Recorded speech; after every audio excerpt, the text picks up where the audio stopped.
This maze is called Halloween Michael Myers Comes Home. So after all these years, we decided to bring Halloween back, and it's real simple why. It's when you look at the history of horror films, particularly modern horror films, anytime you ask fans what their top 10 or even top 5 horror films of all time are, Halloween is always at the top of our list. What we're doing here is revealing young Michael. You know, he's at the top of the stairs. Yesterday he was cowering in the corner, but they set him today.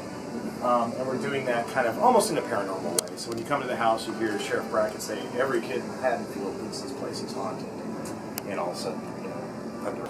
A lot of times, you know, you have characters in a maze and they pop out of a door and they, you know, do a very specific short action. We like to also do very theatrical stuff because we feel there's all kinds of different ways of scaring you, and it shouldn't all be the same flavor. This is purely a scene where it's just a visual. The performers aren't trying to scare you at all. But in the movie, PJ Souls gets strangled to death when she's talking to Jamie Lee Curtis's character on a phone. It happens to be a rotary phone like this one right here. I grew up in the 70s. I trick-or-treated in the 70s. So I said, you know, I want the house to have 1970s decor, and here's an example. And I pulled these pictures, and they sourced the exact same thing I pulled. It's a very 1970s decor.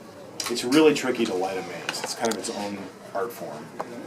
You want it dark and spooky, but you still want to be able to appreciate all the set decor and